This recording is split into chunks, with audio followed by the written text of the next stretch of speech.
Okay, Searsmont, Maine, deck and sunroom here. We've got the deck down and started the framing on the sunroom, and we're going up onto the roof today. So I'll show you what we got done, and I'll give a few tips on putting that roof from the sunroom and attaching it to the main roof, and the different pitches and how I'm cutting those rafters.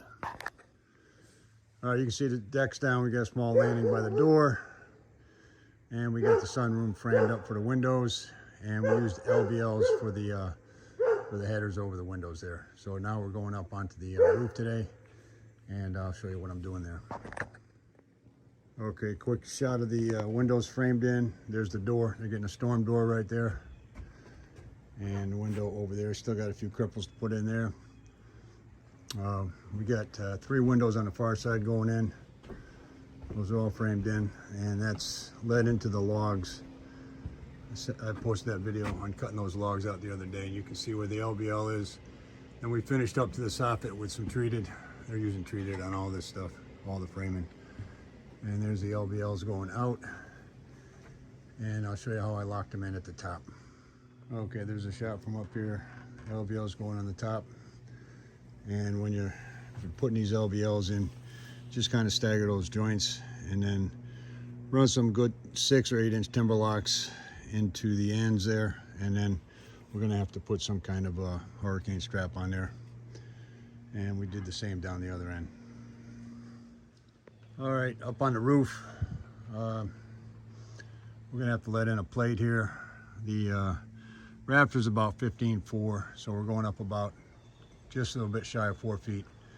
We'll put a plate down there and lock those rafters into the plate, and then just extend the cripples up under the eaves, and that's it. Okay, I wanted to double plate this one, and as you can see, it's a little more than 1.5. Got about 1 3/8.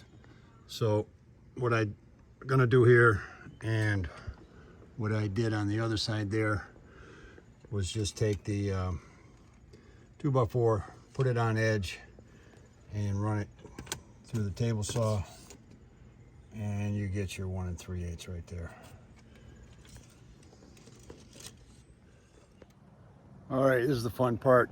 I'm gonna take the shingles off all the way up to the top of the rafters. I could have just cut some of the rafters or some of the shingles out to lay that base plate, but we've got to get the eave cleaned up because it's got to build a knee wall down there. So hold on a minute. That eave's got to get cleaned up because that knee wall is coming up, and once the interior is finished, the roof's gonna come up about maybe, I don't know, about 2 feet above the eave, and that's got to be cleaned up and finished with the interior wall. So all these shingles here got to come out. Unfortunately, it's going to be about 90 degrees today, so a lot of fun.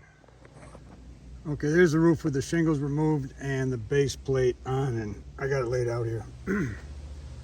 I set that base plate by putting a couple of the rafters up, one on each end temporary, and just marking it out and making sure everything laid out good. I had to cut that one cripple out. There may be just a little difference in the plane on this roof, so it was getting in the way. I had to cut that out. That other one's still good. It hits the mark. So when you're cutting your shingles, make sure you go back a full shingle. So when you put that roof back together, you can just feed in a full shingle there, cut it. And that top line there, the plywood will come down, and the next row of shingle is going to tuck under there. Make sure you get all the nails out. That's it. Okay, the LVLs are a little over 3.5. They're about 3 5/8. So putting that top rafter on, I've got a couple 1/2 inch strips on the outside. That'll bring it out to 3.5. I'm going a little bit heavy on the 1/2 inch, but just nail those on there and put them on up. That'll give you your 3.5.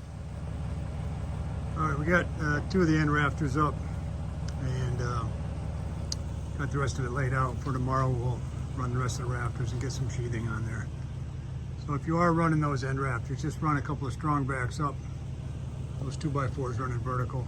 That'll keep them from falling out. And what else we got here? Yeah, that plate I got going up there, just 2x6 running the full length. That's it.